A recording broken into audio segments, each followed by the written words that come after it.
గుంటూరు నగర అభివృద్ధి పనుల నేపథ్యంలో డొంక రోడ్డు, నెహ్రూ నగర్, బుచ్చేతోట ప్రాంతాల నుంచి వచ్చే మురుగునీటిని బయటకు పంపేందుకు రైల్వే స్థలంలో కాల్వ నిర్మాణం చేపట్టినట్లు ఎమ్మెల్యే నజీర్ మహమ్మద్ తెలిపారు.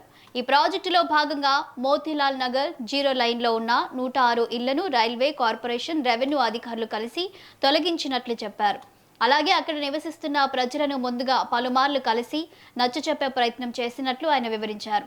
రైల్వే లైన్ల అభివృద్ధి కోసం రైల్వే అధికారులు తమ భూములను ఖాళీ చేస్తున్నారని తెలిపారు. ఇక కొర్నేపాడు ప్రాంతంలో జగనన్న కాలనీ స్థలాలు వివాదంలో ఉన్నాయని, అందుకే మోతీలాల్ నగర్ వాసులకు చౌడవరం ప్రాంతంలోని టీడ్కో ఇళ్లను చూపించామని చెప్పారు. అయితే కొందరు రాజకీయ నాయకులు స్వార్థ ప్రయోజనాల కోసం ప్రజలను రెచ్చగొట్టే ప్రయత్నం చేశారని ఆరోపించారు.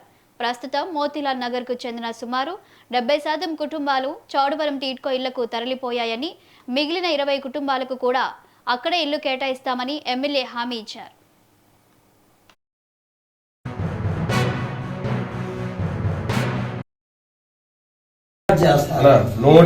ఉన్నారు. ఎవరైతే ఇక్కడ ఇల్లు కోల్పోయారో ప్రతి ఒక్కరికి కూడా నా తరఫున 5,000 ఇవ్వడానికి నేను సిద్ధంగా ఉన్నా. ఎంత 106 ఉన్నారు, దాంట్లో మాకు గడవట్లేదు, మేము ఉండలేకపోతున్నామో లేకపోతే మాకు కావాలనో వచ్చినటువంటి ప్రతి ఒక్కరికి కూడా నేను ఒక శాసనసభ్యుడిగా ప్రతి కుటుంబానికి కూడా 5,000 ఇవ్వడానికి సిద్ధంగా ఉన్నాను.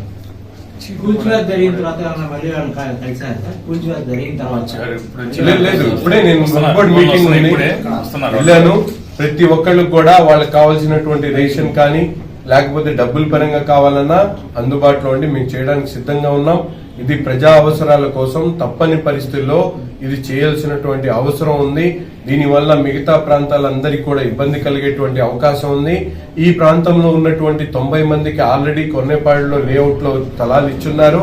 అది కాకుండా టెంపరీగా ఉండడానికి చౌడవరంలో 106 సిద్ధంగా ఫ్లాట్లు ఉన్నాయి.